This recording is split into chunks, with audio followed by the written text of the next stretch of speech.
Good morning, नमस्कार। ये video जो है कक्षा 9वीं, 6वीं, 7वीं, 8वीं तीनों क्लास के लिए ये सब पूरक कोण के बारे में प्रत्येक क्लास में पढ़ाते हैं। 9वीं भी बताते हैं, 8वीं, 7वीं, 6वीं में ही है। तो ये प्रत्येक क्लास के विद्यार्थियों के लिए है। 6th, 7th, 8th, 9th, ये 4 क्लास के लिए है ये। तो क्या है, पूरक कोण किसे कहते हैं, चित्र के माध्यम से समझाइए। पूरक कोण किसे कहते हैं? पूरक कोण का तात्पर्य है यदि दो कोणों को मिलाने पर 90 अंश होते हैं तो वे दोनों कोण एक दूसरे के पूरक कोण कहलाते हैं। क्या परिभाषा है इसकी?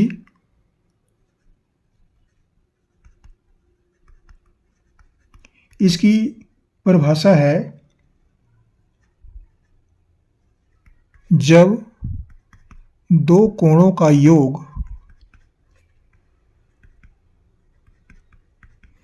90 अंश हो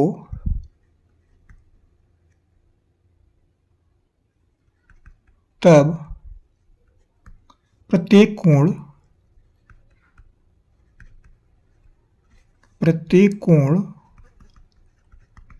एक दूसरे के पूरक कोण होंगे।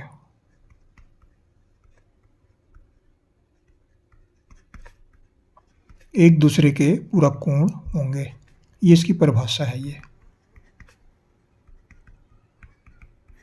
कहने का तात्पर्य है कि कोई सा भी दो कोण है, दोनों को जोड़ते हैं तो 90 अंश होना चाहिए, तो ये दोनों कोण एक दूसरे के पूरक कहलाते हैं। मतलब 60 और 30 90, तो 30 का पूरक कोण 60 हुआ, 60 का पूरक कोण 30 हुआ। 50 और 40 दोनों जोड़ते हैं 90, तो 50 का पूरक कोण 40, 40 का पूरक कोण 50।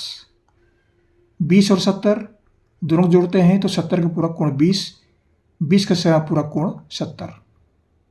ऐसा होता है। ये यहाँ चित्र के माध्यम से समझते हैं। देख लीजिए, यहाँ पर ये 1 2 3 चित्र बने हुए हैं।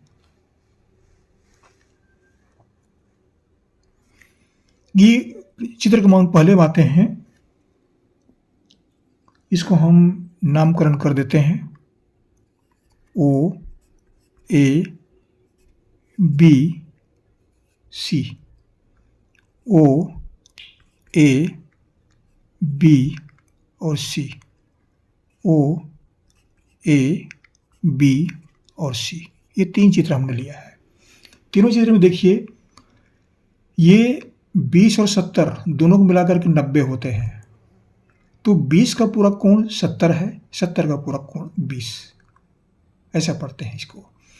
यहाँ पर देखिए 50 और 40 दो कोण लिए हैं, दोनों जुड़े हुए हैं, तो 50 में 40 जोड़ दें 90, तो 40 का पूरक कोण 50 हुआ, 50 का पूरक कोण 40 हुआ। तीसरा चित्र है 30 और 60 दोनों लिए हैं, ये दोनों जुड़े हुए हैं, 60 और 30 दोनों जोड़ते हैं तो 90, तो ये पूरक कोण कहलाते हैं। तो 30 अंश का पूरक कोण पूछेंगे तो हुआ 60, 60 का पूरक कोण पूछेंगे तो 30, मतलब 90 से घटाते हैं तो ये पूरक कोण निकल आता है। ये पूरक कोण की जानकारी थी। ये 3 चित्रों के माध्यम से पूरक कोण को समझा जा सकता है। मतलब कोई भी दो कोण को मिलाने पर 90 अंश होता है तो वे दोनों कोण एक दूसरे के पूरक होते हैं, पूरक कोण होते हैं, ऐसा कहा जाता है इसको।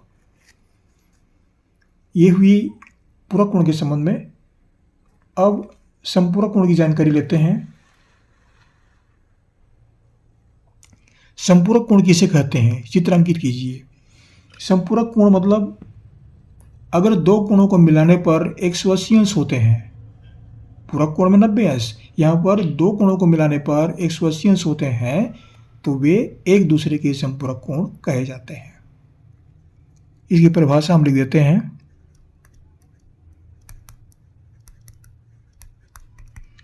संपूरक कोण की परिभाषा क्या है?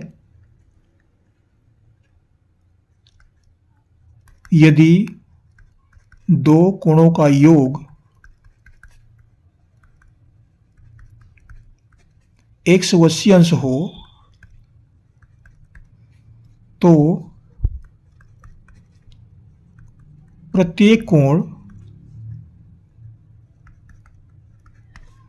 एक दूसरे का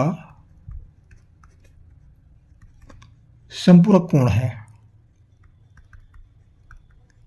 एक दूसरे का संपूरक कोण होता है। कहने का तात्पर्य है दो कोणों को मिलाने पर 180 अंश हो रहा है, तो वे एक दूसरे के संपूरक होते हैं। 80 का संपूरक कोण 100, 100 का संपूरक कोण 80, दोनों को जोड़ते हैं 180 होता है ये। इसको हम चित्र के माध्यम से समझते हैं। हमने 3 चित्र लिया है। यहाँ पर देखिए, ये पहला चित्र है, ये दूसरा चित्र है, ये तीसरा चित्र है। ये 3 चित्र हैं।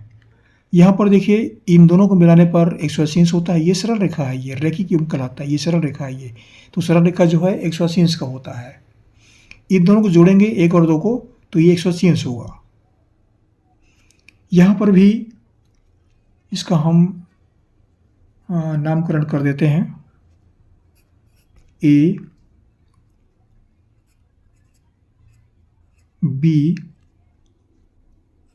ओ सी।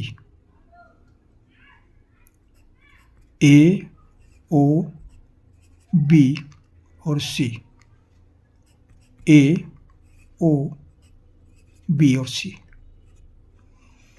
इसको समझते हैं 1 और 2, ये दोनों को मिलाते हैं तो 180 अंश होगा। तो 2 का संपूरक कोण 1 है, 1 का संपूरक कोण 2 है। यहाँ पर भी ये 90 अंश की रेखा है, तो 90 का संपूरक कोण 90 होगा। ये रैखिक युग्म है। यहाँ पर भी 1 का संपूरक कोण 2 है, 2 का संपूरक कोण 1 है, तो ये रेखा जो है ये एक रैखिक युग्म है। कहने का तात्पर्य है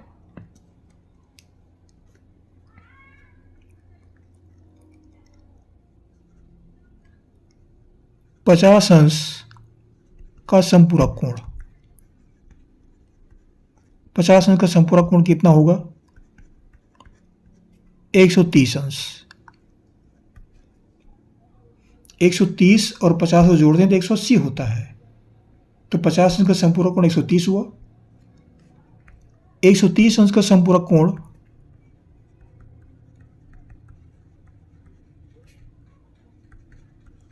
कोण बराबर 50 अंश।